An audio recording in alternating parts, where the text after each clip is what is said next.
Welcome back, everyone. This is Toe to Toe Boxing Talk with your man James, of course, and I'm here to tell you guys why this past weekend was one of the most overrated, overhyped boxing weekends in recent memory. Starting with Friday, the outdoor Times Square event that featured Ryan Garcia, Devin Haney, and Teofimo Lopez. Now, I want to start with Devin Haney. Devin Haney, this was his comeback fight. This was his first fight since the controversial fight with Ryan Garcia, which resulted in a no contest. And I thought that Ryan Garcia had a lot to prove coming into this fight against Ramirez. He didn't look good. I'm being completely honest. Like, he looked too cautious. He didn't engage as much with Ramirez, and it was just an underwhelming performance. Now, granted, Ramirez didn't land much, and that's credit to Haney, but it was still an underwhelming performance. He did not make a statement with that performance. Teofimo Lopez against Arnold Barbosa. I felt that Teo, out of all the fights, I felt that Teo performed the best. It was a masterclass. He looked levels above Arnold Barbosa. It was just a complete, dominating performance by Teo.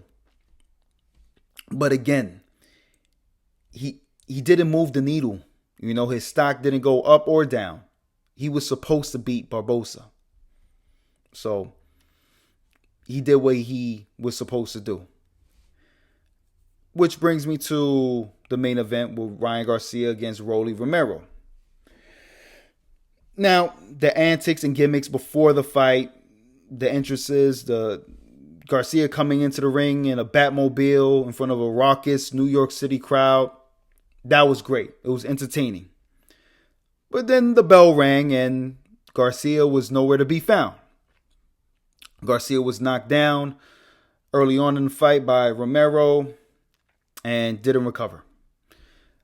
Garcia looked like his feet was in quicksand. He looked like he was off. Couldn't get a rhythm going. And he was getting tagged too much. Credit to Romero for stepping up to the plate and handling business. A lot of people, such as myself, thought that Romero was going to lose to Garcia. He proved a lot of people wrong, proved a lot of doubters wrong, and handled his business. So much credit and much props to Romero. Now, Garcia, what can I say? I have my suspicions why he didn't perform up to the level that we expected him to perform. But that's neither here or there. This fight is just living proof and evidence that in hand-to-hand combat sports, when a fighter uses PEDs, he looks completely different as opposed to when he does not use PEDs. And it showed, and it was apparent. And also, styles make fights. I mean, mostly everyone saw the sparring match between Romero and Garcia a few years ago. And Garcia had fits with Romero. It happens. It just showed that Garcia is an average, maybe below average fighter, to say the least. Yes, he's a big star. He's a big name. He has a bunch of followers on social media, but no substance. And that's what boxing fans want their fighters to have, is substance. And this guy has no substance whatsoever. Which brings me to Saturday night with Canelo Alvarez against William Skull.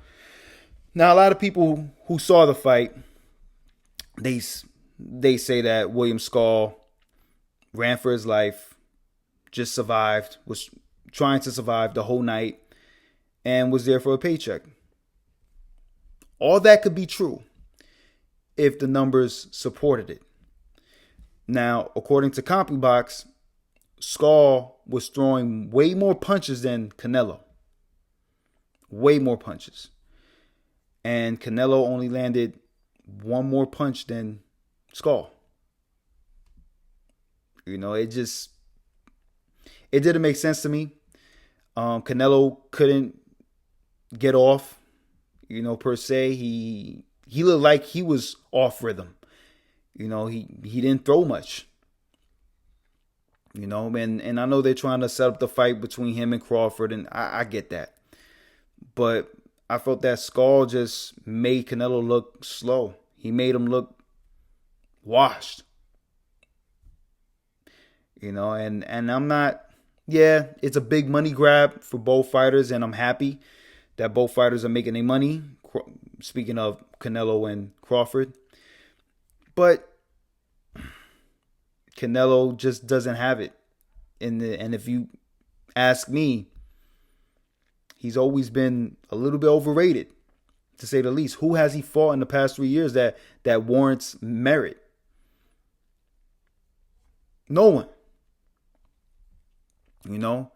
And to be honest, I like Terrence Crawford's chances in this fight. I like his chances.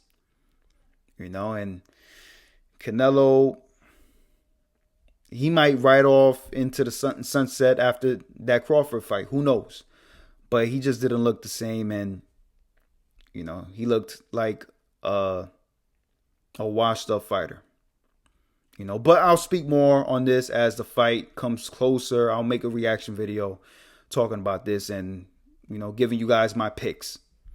But I'll move on. I'll continue on with Naoya Inoue against Ramon Cardenas. I felt like Inoue knew the assignment and saved this weekend, because his fight was the only entertaining fight this weekend. It wasn't even close.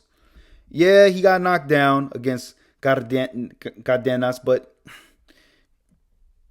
he was willing to engage and he was willing to take those chances. I'm not saying that people or fighters should sustain punishment for the sake of the fans. No, I'm not saying that. But when you have a weekend that's as precious as Cinco de Mayo, you got to show and prove. And Inoue did that. He was knocked down early, but he eventually stopped Cardenas in the 8th round. Proved that he's one of the pound for pound elite fighters in the world. But all in all, this weekend was lackluster, underwhelming. And as a boxing fan, I was extremely disappointed in the performances that we saw. But hey, you win some, you lose some. And this was one of the weekends that was marketed as the best weekend, or one of the best weekends of the year, wound up being one of the most disappointing weekends of the year. It is what it is, But if you guys like what you saw, please subscribe, like, and comment. Let me know what you guys want to see next. Until next time, this is Toe to Toe Boxing Talk with your man James, signing out.